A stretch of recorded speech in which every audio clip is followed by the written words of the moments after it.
Hey, it's Dan, and in this video I want to share my top 10 favorite motorcycle mods and updates. Now, modding your bike is something really personal, depends on the type of motorcycle you have, the way that you ride it. These are my top 10 that I tend to do on most of my bikes. If you think I missed something that should have made the list, please leave a comment below. I really want to hear from you. So let's start with an easy one, blind spot mirrors. Bikes, just like cars, have blind spots, meaning it's kind of hard to see off to the side unless you actually look there. So anything that I can do to help me see others around me, especially when riding in traffic, is a good thing. So you can find these at any car store or online. They come in different shapes, different sizes, so make sure that you find a size that works well for the mirrors that you have on your bike. I would advise against using any of the plastic adjustment brackets or even the 3M tape that's on the back. A better approach that I found that works well for me is to actually use a steel stick. This is something that's made by JB Weld. You can also find that in any hardware store and online. It's kind of a putty, almost like Play-Doh. You work it together, you stick it on the back of the mirror, align it, make sure it's aligned well, stick it there, and then it makes for a permanent installation. I've had that on this bike actually for over 10 years and it's still holding tight. So it's a great way to make sure that you don't lose these guys over time. So my next must-have motorcycle mod is a phone mount. I like using these RAM balls. They're not that expensive, they're easy to install, and best of all, they come with a wide variety of attachment options. So it doesn't matter what bike you have, chances are you'll find one that'll work for you. You could put them on handlebars, bolts, and other mounting points on your bike. The other reason why I like these guys is because they're pretty quick to install and to remove. When I travel, I always bring one of these with me. I like to rent bikes when I go places, and this allows me to always have my phone with me so that I know where I'm going. So if you frequently use your phone or action camera on your bike, you'll want a way to power it, and the easiest way to do that is by using one of the 12-volt to USB adapters. There's a couple of options available. You can make a more permanent installation and get one that plugs directly into your battery, or something a little bit more mobile, which will plug into one of these connectors. Which brings me to the next point. The next must-have motorcycle mod is a Trickle Charger. This is especially useful for those who live in a cooler climate or go through periods of time where you don't ride your bike a lot. The way that this works is there's a cable that plugs into your battery, comes with a standard plug like this, and you just leave this hanging here with it plugged in. When you're not using a motorcycle for an extended period of time, you'll plug one of these guys into your outlet, plug it into your bike, and it's going to maintain your battery at the right voltage. There's no need to remove the battery from the motorcycle or do any other maintenance with it. You do want to be careful on the type that you get. If you have a standard lead-acid battery, most of them will work with that. If you have a lithium-ion battery, make sure that your Trickle Charger is compatible because the charging methods are a little bit different. Next up is paddock stand spools. Chances are at some point you'll need to lift the back wheel off the ground. It could be for routine maintenance like cleaning and lubing your chain, or for cleaning the wheel or any other type of inspection that you do on your bike. If your bike does not have a center stand, the next best option is by using a rear stand or a paddock stand like this one.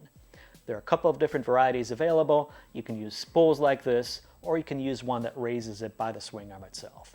If you have the option to do the spools, I would strongly recommend using this one. It's a lot more secure. Once the bike is on here, I don't have to worry about it falling over. Now, this next one might sound silly. You may not like the way that it looks, but it's extremely helpful, and I have it on all my bikes. It's tire pressure stickers. Riding solo may require a different pressure than riding with a passenger. Riding on the track is definitely a different pressure, so this helps me keep things straight. Now, most motorcycles will have a sticker somewhere on the swing arm or somewhere on the frame or somewhere up front to tell you what the right pressure should be.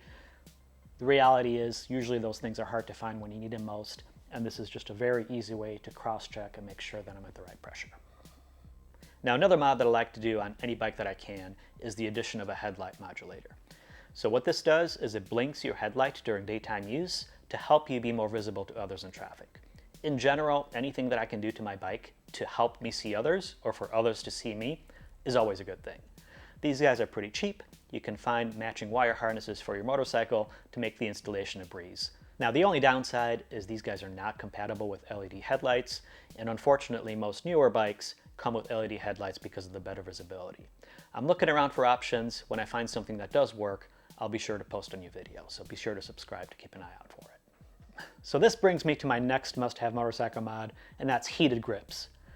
In my opinion, these are a must-have even if you don't live in a climate that gets all that cold. Remember, if you're riding in 40 or 50 degrees when it's raining outside at highway speed, it gets cold, and these will go a long way towards keeping you comfortable. If you have an option of buying a bike that has them already pre-fitted from the factory, definitely spend the money to do that. If you don't, there are aftermarket options. I've been using the Oxford brand on all my motorcycles for many years, never had any issues. They're reliable, they work great, they're easy to install. So strongly recommend that you do that on your bike, even if you don't live somewhere that gets very cold or if you don't ride in the winter. So next up is crash protection. Now, unfortunately, at some point, your motorcycle will probably end up on its side. So you want to do whatever you can to help minimize the amount of repairs that you have to do when it does fall over. Your options are going to vary depending on the type of bike that you have. If you're riding a sport bike, your best bet is probably going to be to get something like a frame slider like this one. You can also get engine guards and clutch cover guards like the ones that I have installed here. If you're riding a more standard motorcycle or an adventure bike like this one, then you may have more options that are a little bit more effective. So you can get crash bars. On this motorcycle, I was able to get a top tank crash bar and also a lower engine bar. These guys do a really good job at protecting your plastics in case the bike does fall over.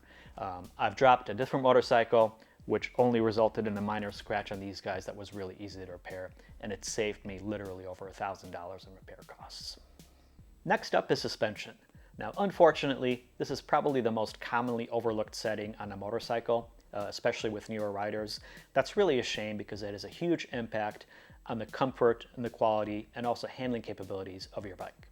Now, if you're lucky enough to have a bike with an adjustable suspension, you may be able to adjust one or more of these things. There's preload, which is the amount that the spring is pre-compressed before any additional weight gets added on the bike.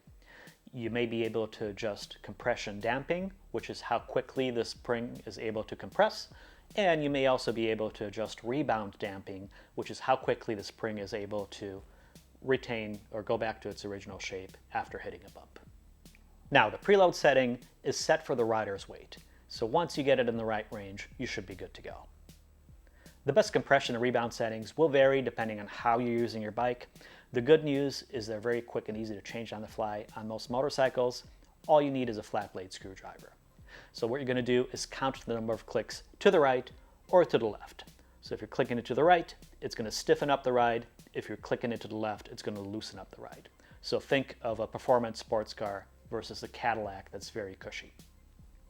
On long road trips with a lot of highway miles, I tend to back off a couple of clicks to give me a softer, more comfortable feel. For track days or performance riding or mountain riding in the twisties, I tend to click it up a couple of clicks to stiffen things up and give me a better feel for the road. Now, if your bike doesn't have an adjustable suspension and the current one just isn't working for you, you still have options. You can replace the rear shock with an aftermarket one. I bought this all-in shock to be installed on this Beamer, so keep an eye out for that video. You can also either replace the front forks or replace the internal components of the front forks to give you better performance. Now, suspension components are not cheap, but it's some of the best money you could put into a motorcycle. 10 times out of 10, I would rather spend the money on upgrading the suspension than other performance mods like a power commander or a new exhaust. Sure, you can gain a few extra horsepower, but on a bike like this, it really doesn't matter. I would much rather get the confidence, the performance, and the feel of a better suspension setup. All right, so my number one must-have motorcycle mod is luggage. As you probably know, most bikes have very little, if any, storage space, so adding something as small as a tank bag could really go a long way. There are tons of options out there. You can do tank bags, you can do top cases, you can do saddle bags, hard cases, soft cases, lots of different stuff. I will make a video on that coming up shortly, so subscribe if you're not subscribed already. Keep an eye out for it. But I'm also interested in hearing about what you think. What's your favorite tank bag? What's your favorite type of luggage? What works for you? Let me know in the comments below. With that, thank you so much for watching. I hope you found this helpful, and I'll see you next time.